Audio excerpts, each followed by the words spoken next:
قل هو اللہ احد اللہ الصمد لم یلد ولم یولد ولم یکن له کفوا احد. کہہ دو، اعلان کر دو اے محمد صلی اللہ علیہ وسلم، اللہ اکیلا ہے. احد، اللہ ایک نہیں، ایک تو واحد سے کا ترجمہ ہوگا، اللہ واحد. احد، اکیلا، تنہا، کوئی اس کا ساجی نہیں ہے. اللہ الصمد، صمد اس کو کہتے ہیں کہ جس کا کوئی سہارا لیا جائے، جس کے سہارے سے کوئی چیز قائم ہے. اللہ قائم بالذات ہے، اپنی ذات سے قائم ہے. پوری کائنات اس نے تھامی ہوئی ہے، وہ چلا رہا ہے. آسمانوں اور زمینوں کو اس نے تھاما ہوا، انزالتا، کہیں اپنی جگہ سے ہٹ نہ جائے. آپ کو معلوم ہے کہ یہ عظیم سیارے اور یہ عظیم جو گیلیکسیز ہیں، ان کی اصل حقیقت کس قدر باریک معاملہ ہے، ان کا کس قدر باریک.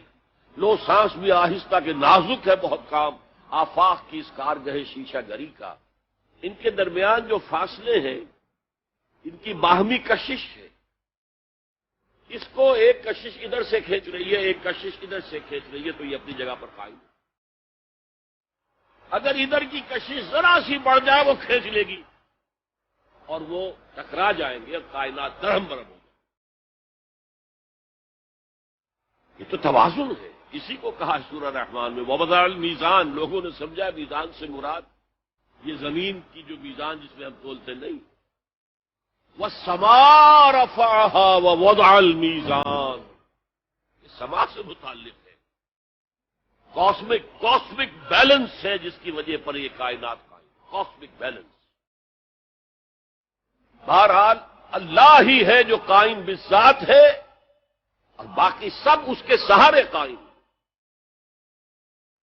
لم یلد ولم یولد، نہ اس نے کسی کو جنا نہ وہ جنا گیا، نہ کوئی اس کے ماں باپ ہے اور نہ کوئی اس کی جورو ہے، نہ اس کی کوئی اولاد. ولم یکن لہ کفوا احد، اور کوئی اس کا ہمسر ہم پلہ نہیں ہے، اس لیے کہ اولاد تو ہم پلہ ہوئی نا. میں نے آپ کو بتا دیا ہے، برہمن کا بیٹا تو برہمن ہی ہوگا، راجپوت کا بیٹا راجپوت ہوگا، سید زادہ سیدی ہوگا نا.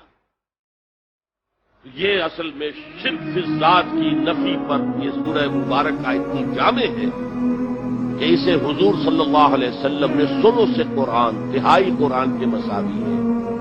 اس لیے کہ ہمارے ایمانیات ثلاثہ ہی ہیں نا، 3 ایمانیات ہیں. ایمان باللہ توحید کے ساتھ، ایمان بالمعاد آخرت، ایمان بالرسالت، اور توحید کے موضوع پر یہ جامع ترین صورت ہے.